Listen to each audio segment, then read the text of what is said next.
इससे पहले हम इन्वेस्टमेंट की अमेजिंग स्ट्रैटेजीज को सीखें। आई होप ये पॉइंट सबको क्लियर है कि 1.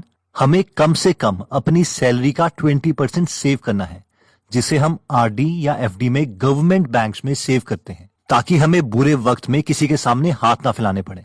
नेक्स्ट, अगर हम एक नॉर्मल लाइफ से ज्यादा पैसे कमाना चाहते हैं तो उसका एक ही सोल्यूशन है कि हमें पैसों से काम करवाना पड़ेगा, यानी पैसों को कहीं इन्वेस्ट करना पड़ेगा। अब चाहे वो रियल एस्टेट हो, एक प्रॉपर बिजनेस हो या शेयर मार्केट हो। शेयर मार्केट में स्टार्ट करने के लिए हमें बहुत ही कम पैसों की जरूरत है और इसीलिए इस वीडियो में हम शेयर मार्केट की इन्वेस्टमेंट स्ट्रैटेजीज को सीखेंगे।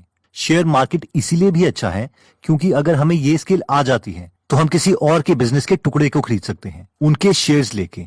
और एक बार जब हम शेयर्स खरीद लेते हैं उसके बाद उस बिजनेस में वो बिजनेसमैन काम करेगा। जस्ट इमेजिन, हम एक बार शेयर्स खरीदते हैं और उसके बाद वो हमारी पैसिव इनकम बन जाती है। अब ऑब्वियसली हर किसी के पास ये स्किल नहीं है, लेकिन आज की इस वीडियो में हम इसी स्किल से कुछ प्रिंसिपल सीखेंगे। तो आइए स्टार्ट करते हैं। वॉरेन बफेट, जो कि दुनिया के सबसे अमीर इन्वेस्टर हैं, उन्होंने कहा था कि जिसे फाइनेंशियल स्टेटमेंट्स पढ़ने नहीं आती उसे इंडिविजुअल स्टॉक्स नहीं खरीदने चाहिए।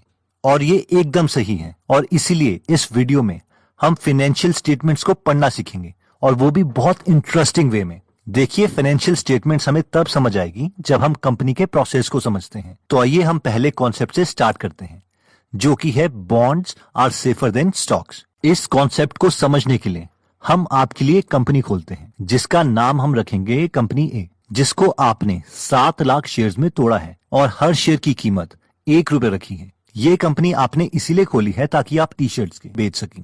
अब आप जब इस बिजनेस की कैलकुलेशंस करते हैं तो आपको पता चलता है कि इस बिजनेस के लिए स्टार्टिंग में आपको 10 लाख रुपए चाहिए। अब क्योंकि आप समझदार हैं, इसलिए आप सोचते हैं कि इस बिजनेस में सारे पैसे मैं खुद के क्यों इन्वेस्ट करूं।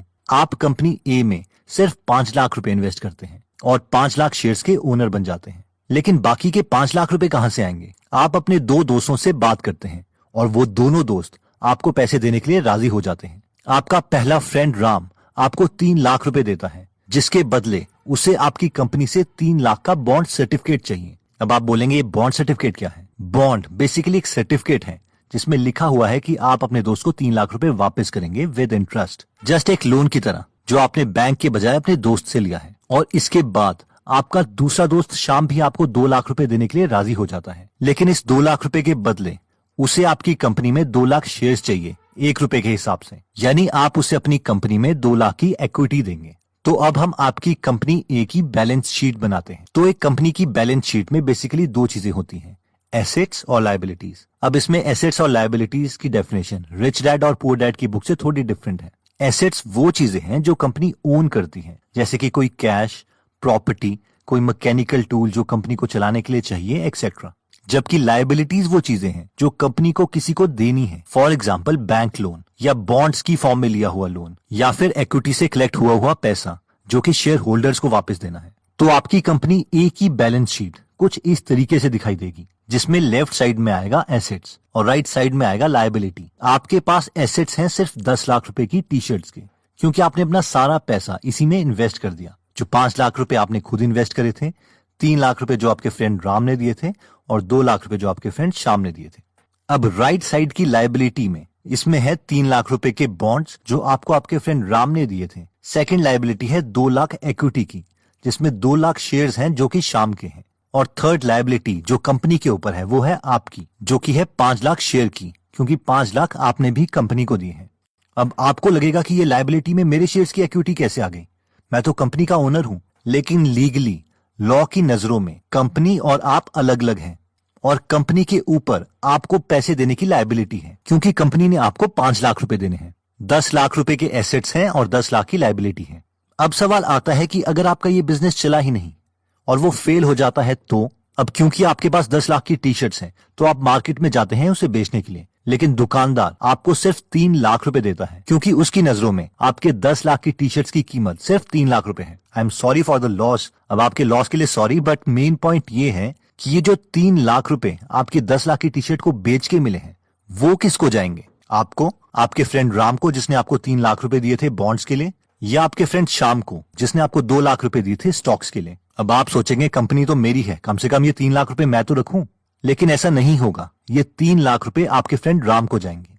जिसके पास कंपनी के बॉन्ड्स हैं, यानी जब भी कंपनी बैंकरप्ट होती है तो उसके एसेट्स को बेच के सबसे पहले बॉन्ड्स ओनर को पैसा दिया जाता है, यानी bonds are safer than stocks. Next concept आता है लिक्विडिटी ऑफ एसेट्स। अब हम मान के चलेंगे कि आप एक बिजनेस ओनर नहीं हो बल्कि एक इन्वेस्टर हो, यानी कंपनी ए आपकी कंपनी नहीं है, लेकिन मार्केट में ये नई नई कंपनी आई है जिसके पास 10 लाख के एसेट्स हैं। वहीं पर एक और कंपनी आपको दिखती है, कंपनी बी, जिसके पास सिर्फ 8 लाख के एसेट्स हैं, और आपको एज एन इन्वेस्टर इन दोनों कंपनी में से एक में इन्वेस्ट करना है। तो आप अपने पैसे किस में इन्वेस्ट करोगे, कंपनी ए में या कंपनी बी में? हम में से कई लोग सोचेंगे कि कंपनी ए में 10 लाख के एसेट्स हैं, लेकिन कंपनी बी में कम एसेट्स हैं, तो कंपनी ए एक ज्यादा राइट चॉइस है।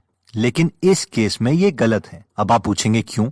क्योंकि अगर हम कंपनी बी की बैलेंस शीट को ध्यान से देखें तो इसमें जो 8 लाख के एसेट्स हैं वो गोल्ड है, यानी सोना है, जिसका मतलब है कि कंपनी बी के पास जो एसेट्स हैं उनकी लिक्विडिटी ज्यादा है एज कम्पेयर टू कंपनी ए। यानी अगर कल को कंपनी बी बैंकरप्ट होती है तो इसके एसेट्स बहुत जल्दी बिक जाएंगे। और अगर आपने इस कंपनी के बॉन्ड्स में इन्वेस्ट किया है तो आपके पैसे और रिटर्न काफी सेफ है। यानी ऐसी कंपनीज को प्रेफर करें जिसके एसेट्स की लिक्विडिटी ज्यादा हो। नेक्स्ट कॉन्सेप्ट कहता है कि buy stocks if market value is less than intrinsic value. ये कॉन्सेप्ट कुछ इस तरीके से है कि अगर आपको 30 लाख रुपए में कोई घर मिल रहा है तो आप उसे उसी वक्त खरीद लो, अगर आपको पता है कि उस घर के अंदर एक सेफ है और उस सेफ के अंदर 30 लाख रुपए हैं और वो सेफ आपको घर के साथ जरूर मिलेगा। अब आप बोलोगे सर कंपनीज के साथ ऐसा थोड़ी ना होता है, तो इसे हम एक और एग्जांपल लेके समझ लेते हैं।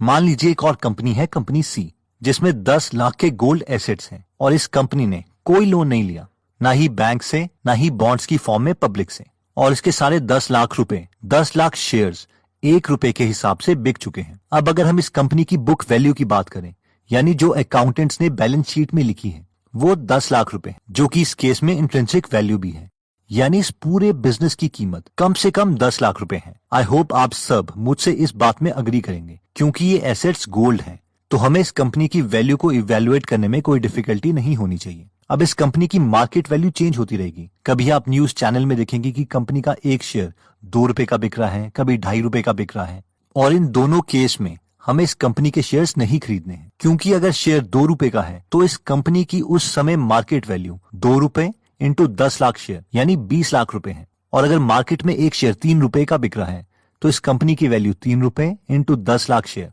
इक्वल टू 30 लाख रुपए है। लेकिन जिस वक्त मार्केट में एक शेयर 90 पैसे का मिल रहा होगा, यानी 1 रुपए से कम का मिल रहा होगा, तो उस समय इस पूरी कंपनी की कीमत 90 पैसे इंटू 10 लाख शेयर यानी 9 लाख हो जाएगी।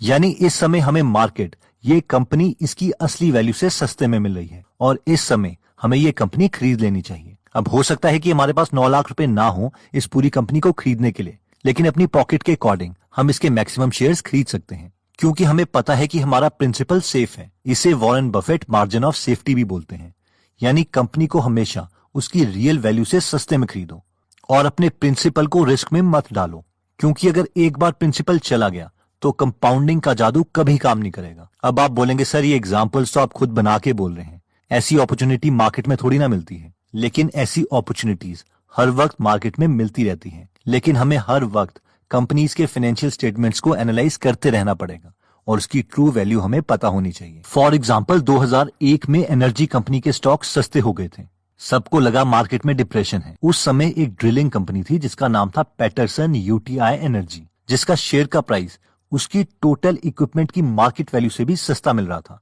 इस समय इस कंपनी के पास 350 इक्विपमेंट्स थे जिसकी मार्केट वैल्यू $2.8 बिलियन थी, जबकि शेयर प्राइस के अकॉर्डिंग अगर आपको इस कंपनी के सारे शेयर्स खरीदने पड़े तो वो $1 बिलियन के हिसाब से मिल रहे थे, यानी इसकी मार्केट वैल्यू इंट्रिंसिक वैल्यू से कम थी।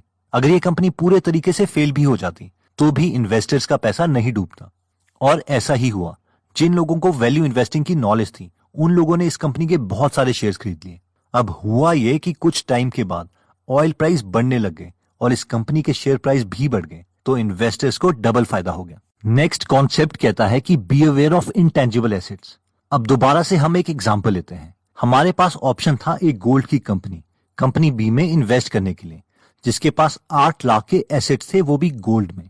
लेकिन आपके पास एक और कंपनी है, कंपनी डी, ये भी गोल्ड की कंपनी है और इसमें एसेट्स हैं 12 लाख रुपए के। ये दोनों कंपनी में 8 लाख के शेयर्स हैं जो कि 1 रुपए के हिसाब से मिल रहे हैं। तो अब सवाल ये है कि आप कौन सी कंपनी में इन्वेस्ट करोगे, कंपनी बी या कंपनी डी। अगर आप इन कंपनीज की फाइनेंशियल स्टेटमेंट्स को नहीं देखते तो आपको लगेगा यार कंपनी डी ज्यादा ठीक है, क्योंकि इस कंपनी की मार्केट वैल्यू कम है और वैसे भी दोनों कंपनीज गोल्ड की हैं, यानी एसेट्स की लिक्विडिटी बराबर है। लेकिन ये इस केस में गलत होता, क्योंकि जब आप इस कंपनी की फाइनेंशियल स्टेटमेंट्स देखते हैं तो आपको उसमें दिखता है कि इस कंपनी में यानी कंपनी डी के पास एसेट्स में गोल्ड सिर्फ 4 लाख रुपए का है और बाकी 8 लाख रुपए के इंटेंजिबल एसेट्स हैं।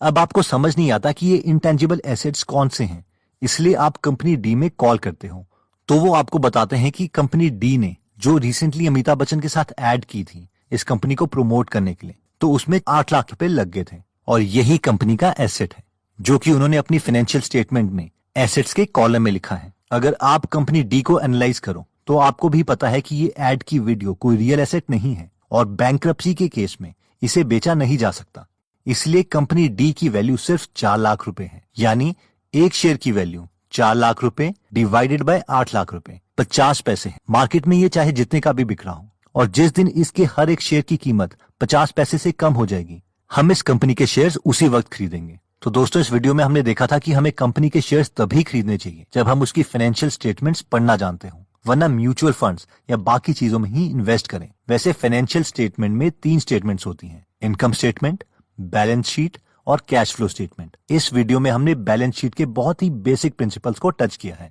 ये 4 कॉन्सेप्ट्स थे। 1, bonds are safer than the shares, यानी बैंक्रप्सी के केस में पहले पैसे बॉन्ड्स होल्डर को मिलेंगे। सेकंड कॉन्सेप्ट में हमने देखा था कि कंपनी के एसेट्स में ये देख लें कि उनकी लिक्विडिटी ज्यादा है, यानी बैंक्रप्सी के केस में ये ना हो कि कंपनी के एसेट्स कोई खरीदे ही ना। थर्ड हमने देखा था कि शेयर्स हमें तभी खरीदने चाहिए जब मार्केट में शेयर्स का प्राइस उसकी इंट्रिंसिक वैल्यू से कम है, जिसे वॉरेन बफेट वैल्यू इन्वेस्टिंग बोलते हैं। और फोर्थ पॉइंट हमने देखा था इंटेंजिबल एसेट्स का, यानी कई बार कंपनी अपनी ज्यादा वैल्यू दिखाने के लिए इंटेंजिबल एसेट्स को एसेट कॉलम में दिखा देती है, इसलिए हमें फाइनेंशियल स्टेटमेंट को पूरा पढ़ना जरूरी है। अब नेक्स्ट सवाल आता है कि हम फाइनेंशियल स्टेटमेंट्स को पढ़ना कैसे सीखें, इसमें और अच्छे कैसे हों। तो इन माई जेन्युइन ओपिनियन ये आपको कोई यूट्यूब वीडियो नहीं सिखा सकती। इसके लिए आपको मैं 4 बुक सजेस्ट कर सकता हूँ। पहली बुक है security analysis by Benjamin Graham. Second book है intelligent investor by Benjamin Graham. Third है the essays of Warren Buffett by Lawrence Cunningham और फोर्थ है the interpretation of financial statement by Benjamin Graham. तो अगर आपको बिल्कुल भी अकाउंटिंग नहीं आती तो पहले the interpretation of financial statements bye Benjamin Graham से स्टार्ट करें, जिसके बाद ही आपको सिक्योरिटी एनालिसिस बुक समझ आएगी। आपने देखा होगा कि इन 4 में से 3 बुक्स बेंजामिन ग्राहम ने लिखी हैं, जो कि वॉरेन बफेट के गुरु थे। अब अफसोस की बात यह है कि वॉरेन बफेट ने कोई बुक नहीं लिखी, लेकिन वो हमेशा अपनी वेबसाइट में एसेज और लेटर्स लिखते हैं अपने शेयर होल्डर्स के लिए, जिसे कंपाइल किया गया है the essays of Warren Buffett में। दोस्तों अगर आप सीरियस हैं इन्वेस्टिंग में तो आपको ये बुक्स जरूर खरीदनी चाहिए। ये एक डिक्शनरी की तरह है जिसकी जरूरत आपको बार बार पड़ेगी। तो इन बुक्स का लिंक मैं डिस्क्रिप्शन में दे दूंगा। नेक्स्ट सवाल आता है कि हम किस प्लेटफॉर्म को यूज करें शेयर्स खरीदने के लिए। इसमें तो बहुत पेपर वर्क रिक्वायर्ड होगा, या कोई ऐसा तरीका है जिसमें पेपर वर्क बहुत कम हो। तो जो मैं मेथड आपको बताने वाला हूं उसमें सिर्फ पैन कार्ड ही रिक्वायर्ड है और हम स्टॉक मार्केट की दुनिया में अगले 15 मिनट में एंटर कर सकते हैं। इस प्लेटफॉर्म का नाम शायद आपने ऑलरेडी सुना होगा, जो कि है अपस्टॉक्स। अब सवाल आता है कि अपस्टॉक्स है क्या और इसमें हम क्या क्या कर सकते हैं। फर्स्ट, इसमें हमारा फ्री डीमैट अकाउंट बन जाएगा जिससे हम कम से कम 600 रुपए बचा सकते हैं। सेकंड, इसमें 28,000 रुपए के और भी बेनिफिट्स हैं जिसकी डिटेल्स मैं डिस्क्रिप्शन में दे दूंगा। फोर्थ, ही ऐप के प्ले स्टोर में 1 बिलियन से ज्यादा डाउनलोड्स हैं और रिव्यूज भी अच्छे हैं, यानी लोग इससे सेटिस्फाइड हैं। और फाइनली इसमें हम म्यूचुअल फंड्स भी खरीद सकते हैं। तो अपस्टॉक का लिंक और उसकी पूरी डिटेल्स मैंने डिस्क्रिप्शन में दे दी है, जिससे आप ये ऐप डाउनलोड कर सकते हैं। अब कई लोगों को लगता है कि अपस्टॉक्स कहीं फ्रॉड तो नहीं है, हम अपने पैसे इन्हें क्यों दें। तो पैसे इनके पास नहीं जाते हैं, अपस्टॉक वाले सिर्फ एक ब्रोकर हैं, क्योंकि बिना ब्रोकर के हम शेयर्स नहीं खरीद सकते और हम अपने शेयर्स अपने अकाउंट में देख सकते हैं कि एक्चुअल में हमें उस कंपनी के शेयर्स मिले भी हैं या नहीं। और अपस्टॉक्स सेबी यानी security and exchange board of India से रेगुलेटेड है। दोस्तों अगर आप द इंटेलिजेंट इन्वेस्टर की बुक समरी पढ़ना चाहते हैं या फिर 100 से ज्यादा बिजनेस या बाकी इन्वेस्टिंग की बाकी बुक्स पढ़ना चाहते हैं तो आप गीगल ऐप डाउनलोड कर सकते हैं, जहां पर आप ट्रैवलिंग के टाइम में या अपने फ्री टाइम में हिंदी में बुक समरी सुन सकते हैं। तो अगर आप इस ऐप में इंटरेस्टेड हैं तो इसका लिंक भी मैंने डिस्क्रिप्शन में दे दिया है। अगर आप हमारी वीडियोस मिस नहीं करना चाहते तो हमारा पेज लाइक करने के बाद 3 डॉट्स के बटन को प्रेस करके फॉलो के बटन को सिलेक्ट कीजिए और फाइनली सी फर्स्ट के ऑप्शन को सिलेक्ट कर लीजिए। इससे आपको हमारी हर पोस्ट मिलती रहेगी। जय हिंद।